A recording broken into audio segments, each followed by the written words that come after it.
question. La nouvelle vision du gouvernement pour la mise en marché des produits vivriers.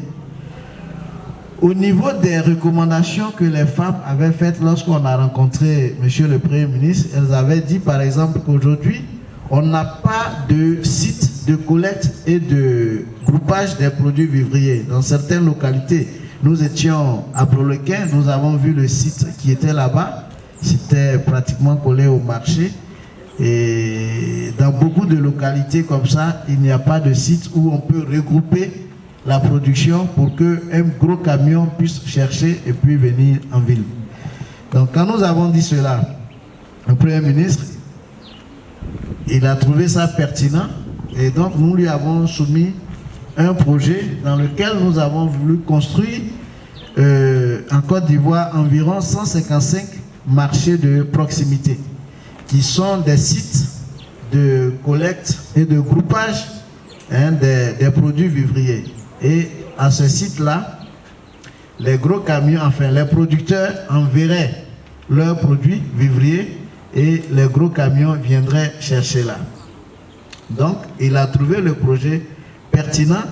On a budgétisé ce projet. Initialement, c'était un projet de 15 milliards, mais il nous a demandé de faire donc un projet pilote qu'on a budgétisé à hauteur de 6 milliards 200. Et nous allons construire pour le moment 40 marchés dans les différentes régions du pays. C'est des petits sites de collecte et de groupage. En fait, c'est des sortes de hangars qu'on va construire avec 2 bureaux et puis un magasin. Évidemment, dans la gestion de ces hangars, nous allons impliquer les fêtières qui sont dans les localités. Parce que c'est les coopératives qui vont faire venir leurs produits dans ces zones-là. Et puis, à partir de là, ça va être transporté au niveau des marchés. Un des problèmes que nous avons, par exemple, c'est que dans certaines coopératives, ils le font bien. Moi, j'ai travaillé dans une structure qu'on appelle ADCVI. Là-bas, lorsque les producteurs envoient leur production, c'est pesé et puis c'est mis en sac. Donc, durant toute l'année, tout ce qu'ils ont produit, tout ce qu'ils ont vendu, on connaît le total, on connaît le volume. Or, dans le cas de beaucoup de coopératives, ça ne se fait pas. Donc, l'idée d'envoyer vos produits dans ces sites de proximité, c'est que chaque fois que vous envoyez vos produits, on va peser. Dans ces zones-là, on va peser. Si c'est Yao qui a envoyé, on va peser pour dire Yao a envoyé aujourd'hui 500 kilos ou bien 1 tonne. Aya a envoyé tant ou Clément. Enfin, on va peser tout de sorte que on ait les volumes qui sont produits et puis les volumes qui sont commercialisés par les différentes coopératives. De sorte qu'en fin d'année, on puisse dire dans cette localité, par exemple, voilà les volumes de production qu'on a pu mettre sur le marché. Voilà ce que telle coopérative a fait. Ça nous permet aussi de voir les coopératives qui sont vraiment efficaces. Et donc, dans ces localités, ça va nous permettre aussi de générer des ressources pour accompagner le secteur du vivrier.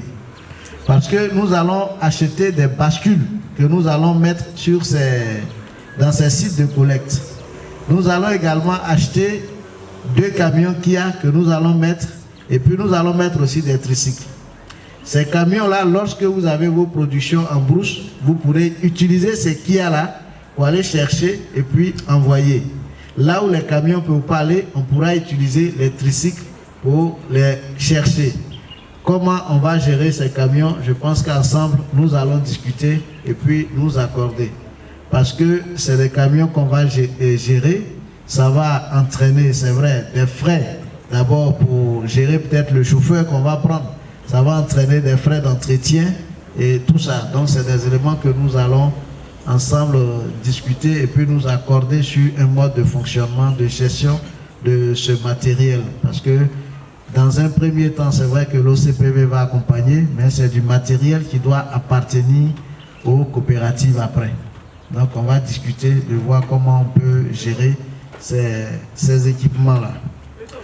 Donc voilà un peu les éléments sur lesquels j'ai voulu qu'on puisse échanger ce matin.